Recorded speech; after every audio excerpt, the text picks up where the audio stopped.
Bonjour à tous et bienvenue dans Clic Clac. Aujourd'hui, exceptionnellement, je suis seul. Une grosse pensée à mon frère Sébastien Abdelhamid, mais je reçois une légende de la musique mondiale. Comme la plupart des jeunes de ma génération, je l'ai entendu après l'avoir écouté. Après l'avoir écouté, je l'ai tout simplement aimé. Après l'avoir aimé, j'ai voulu le connaître. Aujourd'hui, on reçoit Monsieur Youssou N'Dour. Merci d'être là. Merci, c'est moi. C'est un plaisir. Je suis très honoré de vous recevoir. Merci. Je vais vous voyer, même si vous m'autorisez à vous tutoyer. Non, je vais vous voyer. No problème. On est là. Avec plaisir. On est là pour la sortie. C'est un plaisir aussi. On est là pour la sortie, je crois, de votre 16e album. Mais on ne sait pas vraiment si c'est le 16e parce qu'il y a des cassettes avant. Voilà. Vous avez commencé il y a longtemps, plus de 30 ans de carrière. L'album History est là, sorti 10 titres avec une très belle cover, une très belle couverture. Comment allez-vous, monsieur Youssou N'Dour? Ça va très bien. Je suis très heureux de participer à cette émission, de pouvoir expliquer un tout petit peu Story, qui est un album important pour moi. Et je pense aussi que on fait un album, on a envie que vraiment les gens le comprennent très bien, l'accueillent très bien. C'est pour cela qu'on est là. Et je suis très heureux de pouvoir vous parler. Moi, j'ai écouté l'album, j'ai beaucoup aimé. Mais avant ça, pour les gens, même moi, on va se rappeler juste un petit peu votre carrière, comment ça a commencé. La plupart des gens, de toute façon, vous ont connu avec le morceau Seven Seconds. Voilà, le featuring avec Néné Chéri, qui a été un succès mondial. Mais avant ça, il y a eu beaucoup de choses. Ça a commencé très tôt. Ça a commencé déjà, vous êtes né dans le quartier de la Médina. De la Médina, oui. Au Sénégal. Au Sénégal. En 79, il y a eu la création, la formation de Super Étoile. Mais avant ça, il y a eu Star Band, il y avait l'Étoile de Dakar. En fait, moi je viens de la Médina, quartier populaire. Et donc, du côté de ma mère, donc, on est griot. Et c'est là où est venu peut-être tout cela. Tous les chants. Et après, très tôt, j'ai commencé à fréquenter une troupe théâtrale de notre quartier. C'est là où les gens m'ont découvert en tant que chanteur et m'ont tout de suite fait fréquenter le Diamono, après le Star Band. Après, on a créé, avec les potes, on a créé l'Étoile de Dakar. Et après, 3 ans plus tard, moi, je suis allé en solo. J'ai commencé ma carrière solo. Donc, ça fait longtemps, mais on était très jeunes. J'avais 13 ans. Quand je commençais à bouillonner tout cela. Ouais. Mais déjà très jeune. Donc on rappelle pour les gens qui ne savent pas ce que c'est un griot. Un griot, c'est un chanteur traditionnel, on peut dire ça comme ça? Oui, un chanteur traditionnel, mais un conteur surtout. Ouais, un conteur. Voilà. Avant, quand il n'y avait pas la télé ni la radio, le griot, c'est le griot qui donnait les connexions, les connexions entre les gens, l'histoire. Encore aujourd'hui, hein. Aujourd'hui, on les voit lors des mariages, ils nous racontent l'histoire de nos ancêtres, ou autres. Ils louent le passé ou les gloires passées de nos ancêtres. Et par la suite, il y a eu beaucoup de choses. Déjà, moi, j'ai juste une petite question. D'où vient le nom Super Étoile? Très simplement. Parce que moi, j'étais donc à l'Étoile de Dakar. Donc, je quitte l'Étoile de Dakar pour aller mettre ma carrière solo. Donc, c'était normalement Youssou N'Dour. Et donc, il y avait à l'époque un animateur de radio, mais qui faisait toujours la promotion des spectacles et tout. Et donc, notre premier spectacle, on lui a demandé de faire la publicité. Et lui, il est allé directement en disant que, voilà, Youssou N'Dour, et maintenant, c'est le Super Étoile. C'est parti comme ça. C'est resté. Oui, c'est resté, mais normalement, on devait dire Youssou N'Dour parce qu'on part en solo. On parle que de l'artiste, mais là, il a dit Youssou N'Dour et le Super Étoile. Et c'est parti comme ça, c'est resté. La bande s'est créée, les musiciens se sont raccrochés. Oui, en fait, il y avait une partie des musiciens qui étaient déjà à l'Étoile de Dakar quand j'ai décidé. Et beaucoup, d'ailleurs, ont dit non, nous, même si on était avec toi dans le même groupe, on partageait tout, vous allez en solo, nous, on vous suit et on devient vraiment des musiciens à vous. C'était très sympa de leur part et c'était une marque de confiance de leur part. Et donc, voilà, du coup, on devient Super Étoile et on était Étoile de Dakar. Après, ça avance très vite. On va faire un petit bond dans le temps. On va arriver en 88, où il y a la tournée Amnesty International. Tout à fait. Vous vous retrouvez avec Tracy Chapman, Bruce Springsteen. On voit les copains là. Oui. On voit Peter Gabriel, Sting. Cette tournée vous a beaucoup marqué, car beaucoup. C'était votre première tournée internationale déjà? Non, j'avais auparavant fait une très grande tournée un peu partout dans le monde avec Peter, que j'ai connu vraiment en 84, disons. Après, on a fait l'album So qui a eu beaucoup de succès. Oui. Après, on est allé en tournée. Et d'ailleurs, cette tournée, l'idée est venue de Peter et de moi. Ouais, ouais. Et donc, on a discuté, on a appelé les autres. Sting était aussi dès le départ. On a appelé les autres. C'était une tournée extraordinaire. Il y a des dates qui vous ont vraiment marqué. Il y a Philadelphie où ça vous avait marqué. Il y a aussi la Côte d'Ivoire aussi. Il y a la Côte d'Ivoire et New Delhi aussi. New Delhi. New Delhi, c'était des moments très, très, très forts. La Côte d'Ivoire, parce que bon, c'était mon continent. Vous étiez le seul représentant du continent? Oui, j'avais fait venir quand même Johnny Clegg à l'époque. Après, New Delhi, c'était la première fois et j'avais eu un accueil extraordinaire. Philadelphie, c'était le fief de Springsteen qui est devenu un ami. Lors de la tournée, on s'est rapprochés énormément. C'est une tournée extraordinaire, je me souviendrai toujours de ça. Mais au-delà même de la musique, bon, voilà, c'était une tournée aussi nécessaire à l'époque. Le monde avait besoin parce qu'il y avait un fond. Voilà. Exactement. De discuter de droits de l'homme. Les droits de l'homme. C'est vrai que lors du concert à Philadelphie, il y a beaucoup de... Je crois que c'est Peter Gabriel qui a fait beaucoup d'hommages à Biko, je crois que c'est ça. Oui, c'était Biko, Martin Luther King, voilà, Malcolm X. Il y avait tout. Se battait pour... Parce qu'en fait, autour de la tournée, il y avait toujours de la presse. Oui. On était obligé de faire des conférences de presse, de rentrer dans... Voilà, moi je me souviens très bien de ce concert en Argentine, à la frontière entre l'Argentine et le Chili, Mendoza. Voilà, là, ce concert-là où Sting avait chanté cette fameuse chanson, voilà, contre Pinochet à l'époque. Non, c'était extraordinaire, c'est un moment... Ça a été un carton mondial. Oui, oui, oui. Un carton vraiment, mondial. vraiment. Bah écoutez, on va se lancer le premier clip, on va se lancer 7 Seconds, juste pour se remettre un petit peu, on va en reparler juste après. Très bien.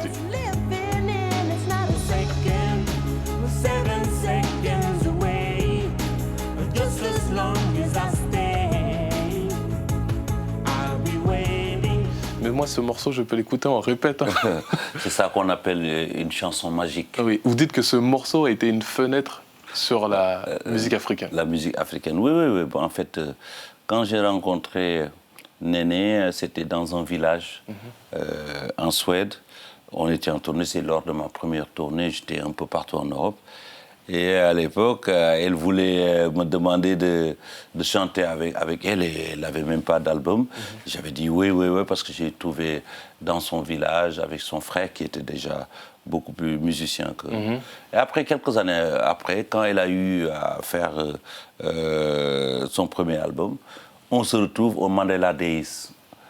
Mandela Days à Londres, et puis bon, tout de suite on a reparlé, elle m'a dit, bon, je réitère vraiment ma demande. Et voilà, et là on s'est décidé, on s'est retrouvé à New York, on a fait la chanson à l'insu de tout le monde. Et après, quand on a fait écouter, les gens étaient agréablement surpris et nous ont dit parler de tube, de cette chanson. Vous ne connaissez pas encore ce terme-là. Voilà, je ne connaissais pas ce terme, et bien voilà, on a vu que... Pardon, comment vous avez réagi à l'impact du morceau, au succès? J'ai vu comment une chanson peut faire basculer tout. C'est-à-dire, bon, voilà, comme une fenêtre qui s'ouvre pour le reste de ma musique déjà, parce que j'avais beaucoup fait. Et bon, j'ai voulu, pendant le succès de cet album-là, montrer que bon, j'étais pas là pour faire des tubes, j'étais là pour présenter des albums. Il y avait un background derrière moi par rapport à ma musique, par rapport à mon vécu, par rapport à mon continent, ma terre et tout. Et voilà, et on a vu que cette chanson nous a donné aussi l'occasion de présenter vraiment la musique africaine. On va parler en profondeur de l'album History. L'album commence par un hommage à Habib Faye, qui était votre frère, qui était votre ami, réalisateur de votre album. Ça commence directement par cet hommage. Qui était Habib Faye, pour ceux qui ne savent pas? Habib Faye, c'était l'architecte de ma musique, d'une grande partie de ma musique. On a écrit énormément ensemble, on a même habité ensemble. C'est un grand musicien, un bassiste, mais aussi qui avait une multidimension au niveau de l'arrangement et des instruments. Ça a été une très grande perte et voilà, donc depuis sa disparition, donc l'album est dans ma tête et même au-delà même de la chanson que je lui ai dédiée, tout l'album, voilà, il y a une pensée pour Habib parce que comme j'ai dit, c'est un architecte, l'architecte aussi peut dessiner des choses qui peuvent se poursuivre. On sent que ce morceau est très profond. C'est votre cœur qui parle, il vous a accompagné depuis longtemps. Et là, vraiment, que ce soit le clip Hommage, qui est le seul clip que vous avez sorti de votre album, et ça montre vraiment, en plus, vous avez l'habitude là, comme on peut le remarquer dans l'album, il y a des morceaux qui sont déjà sortis, mais qui reviennent avec un remix. Tout à fait. Il y a Salimata qui revient, il y a Birima qui revient.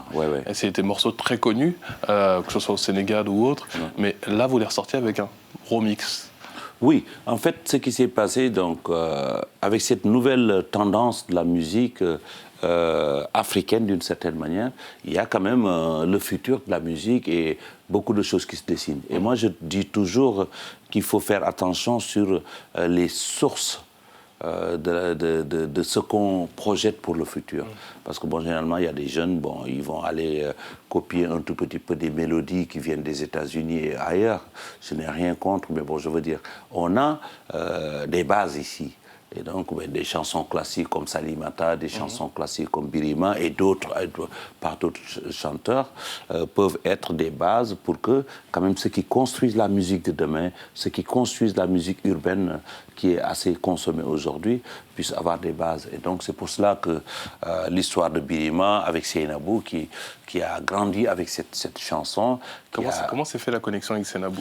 Mais c'est pas mon petit frère.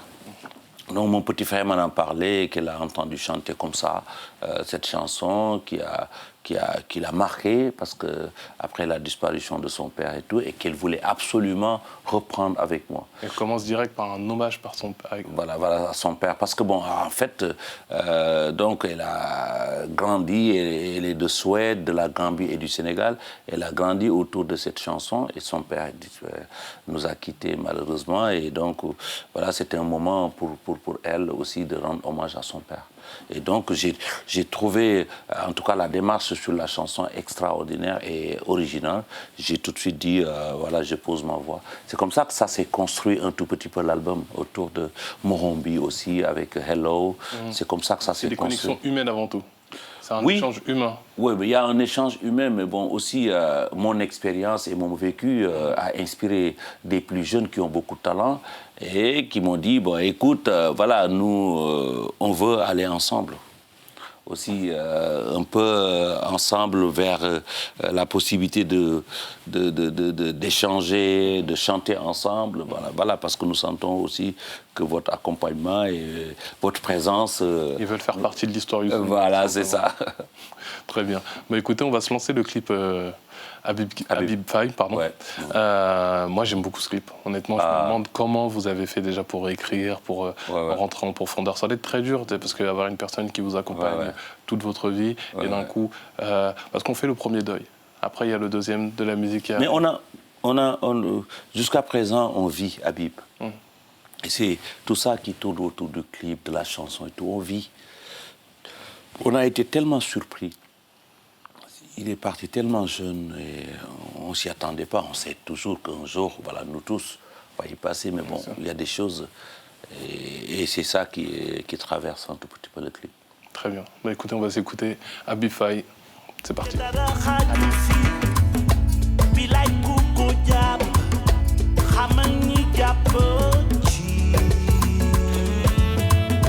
De retour avec ce clip très puissant, ce clip très poignant qui est Habib Faye, cet hommage à Habib Faye. En plus, vous dites que avec Habib, vous avez laissé la place aux instruments dans votre musique, parce que c'est vrai que vous laissez beaucoup de place aux instruments dans votre musique. On peut avoir des passages de 1 minute 30 où c'est que des instruments, et c'est comme ça qu'est né le Balah, cette danse-là. Oui, en fait, le Mbalar est né d'une certaine...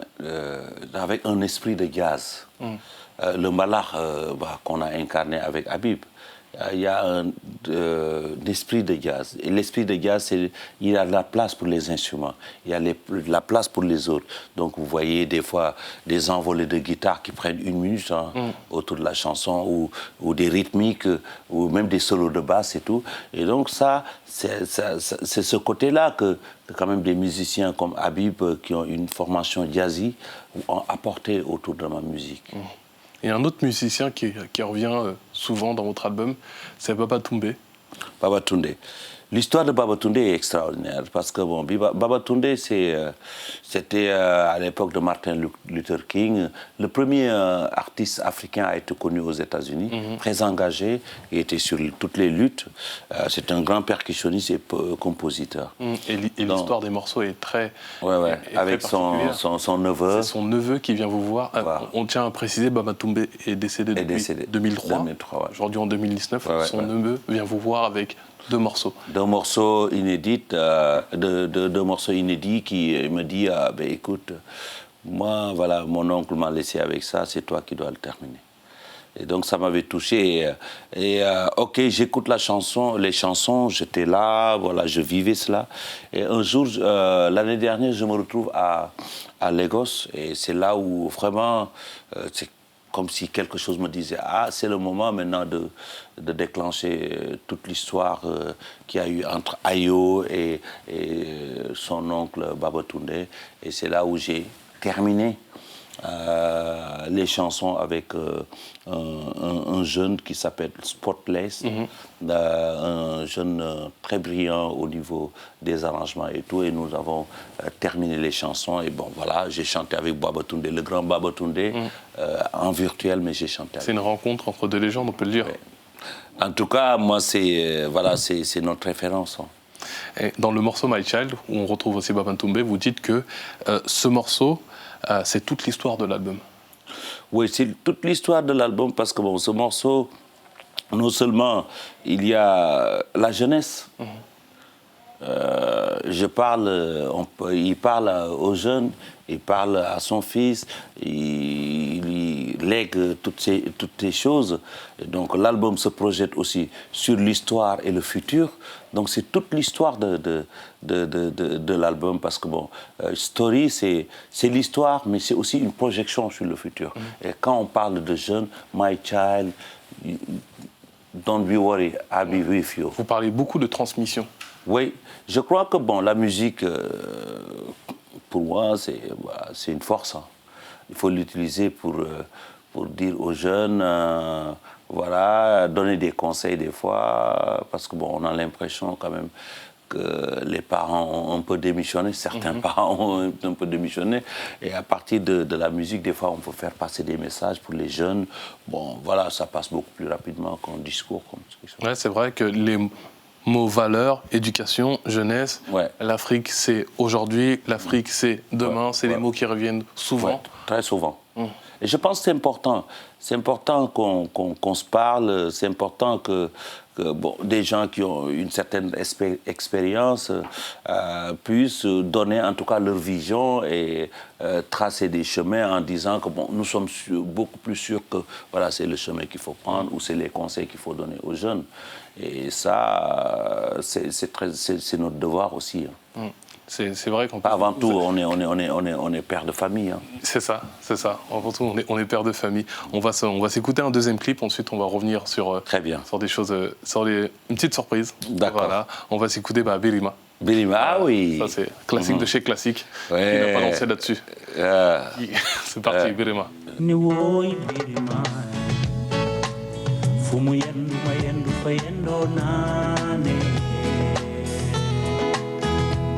De retour après ce classique, après Birima, ce morceau que tout le monde a entendu, surtout au Sénégal. Je vous invite à écouter la nouvelle version dans l'album History en featuring avec, si je ne dis pas de bêtises, Sieno Bosei, c'est ça? Oui. On est de retour en plateau, mais là, pour moi, c'était obligatoire. Quand je reçois Youssou N'Dour, mon papa doit être là. Je vous présente mon papa, il est là. Je suis très content qu'il soit là. Je suis un peu ému parce que c'est vraiment quelque chose. Mon papa m'a toujours encouragé. Tout à l'heure, vous parlez des parents qui démissionnent. Mon papa, moi, a toujours été derrière moi. Il m'a toujours encouragé. Bon, quoi que je fasse, il m'a toujours soutenu, il a toujours été là pour moi.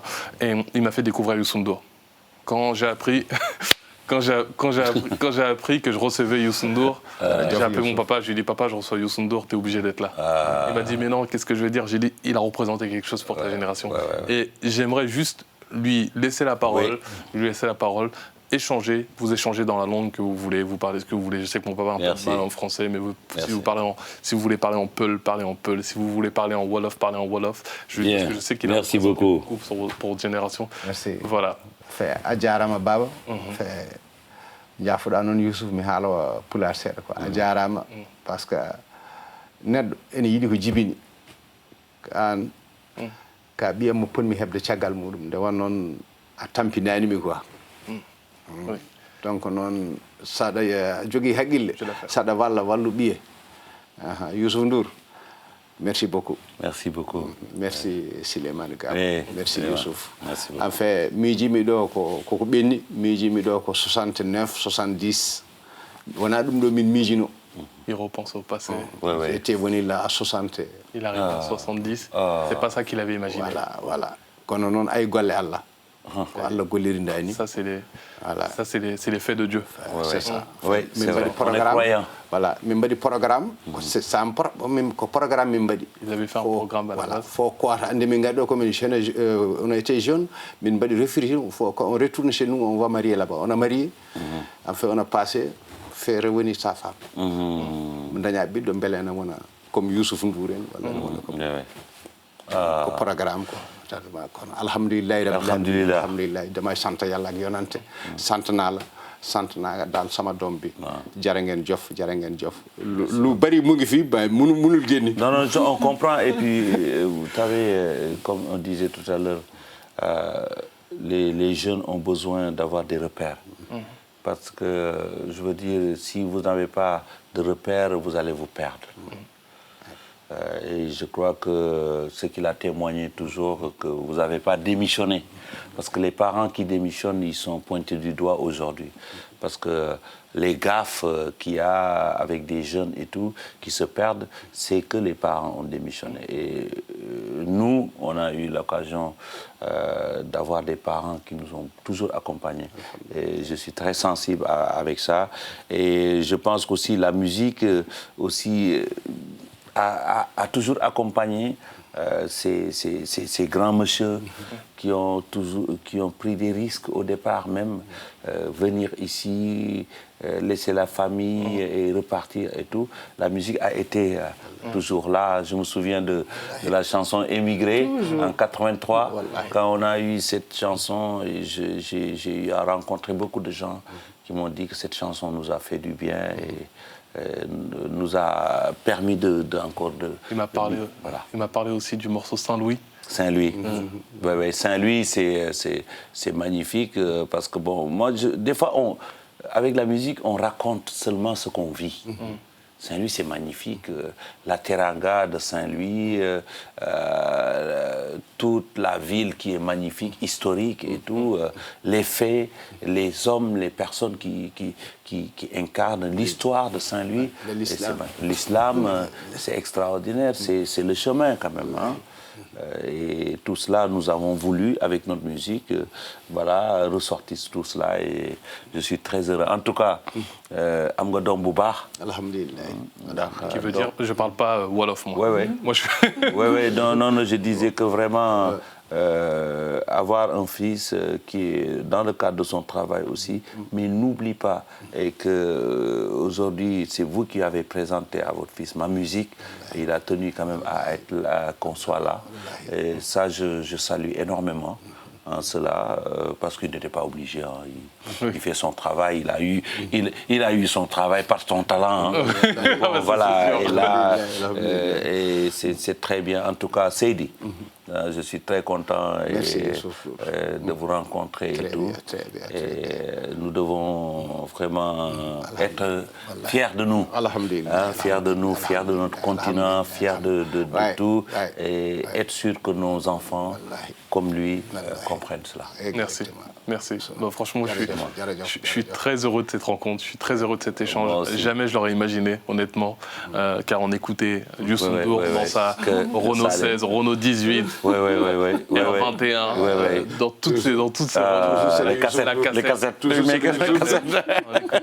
Il faut écouter. Il m'expliquait quand j'étais jeune, moi, j'allais au concert de James Bond, j'allais au concert, on achetait les pattes d'éléphant, j'allais au concert de Youssou N'Dour.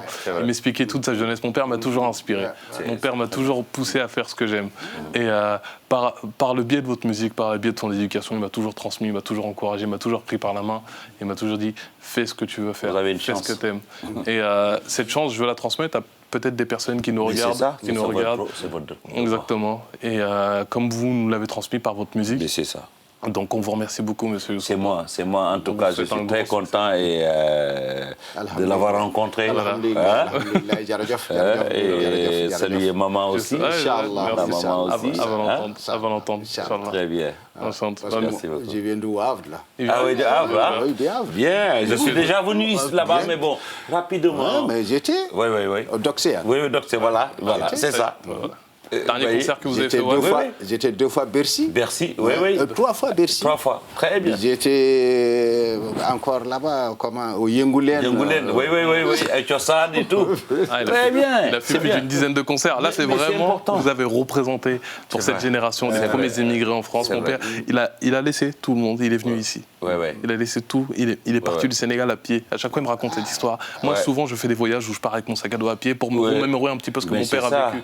Et là, il part du Sénégal à pied, il me raconte un peu toutes ces histoires-là. C'est puissant, c'est historique. C'est l'album, c'est My Child, c'est le morceau My Child, c'est le morceau Confession. Tu vois, le morceau Confession parle de ça.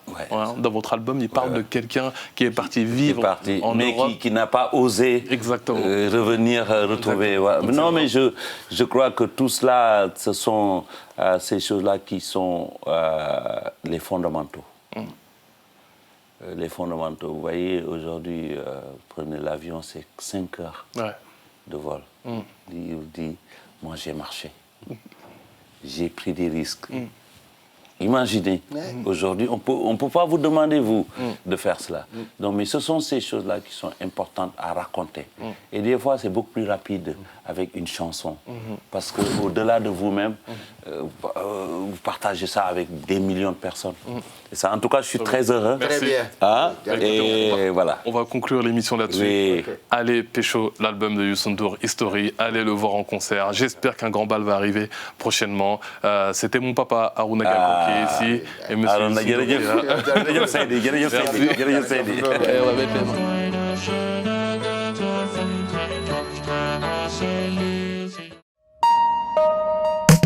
Click Sport, c'est toutes les semaines sur Click TV, c'est votre nouveau rendez-vous où chaque semaine, on vous propose de vous raconter ou de vous faire découvrir une légende du sport. Moi, j'ai plutôt vu ça comme, je sais pas, clic-clac, je sais pas. Et nous voilà en compagnie de notre invité toute la semaine, Kobalade. Bienvenue, c'est ta première télé ? Eh bah bienvenue, c'est chez nous, chez Click, Clic-clac. Moi, c'est la première interview que j'ai faite, c'est avec toi. On était avec mon groupe, je me rappelle encore de l'image, on était dans le studio, ils ont mis la lumière rouge, je sais pas pourquoi j'ai cette image-là, je me rappelle. Ouais. T'es le premier à y répondre sur notre chaîne. C'est quoi ta définition d'une clique ? C'est un groupe de potes avec qui on restera pas toute la vie. Pourquoi pas toute la vie ? Parce que sinon c'est une famille. Je pense qu'on se rencontrera un seul jour. À bientôt, James, et bon courage. Oh, that's incredible.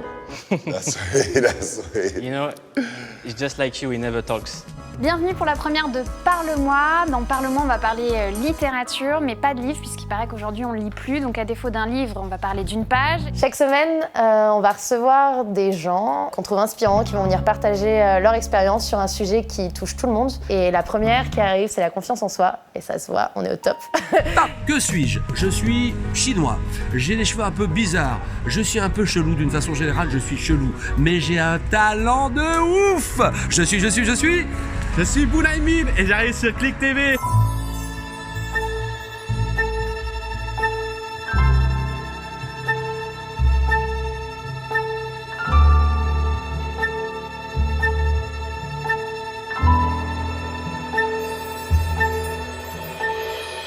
Salut, c'est Cut Killer et chaque semaine je vais vous présenter un album. Et cette semaine, Ready to Die de Notorious B.I.G. J'en fais bien. Mouloud, c'est pour toi. Reportage spécial en direct de la Somalie avec Jérôme Jarre ici.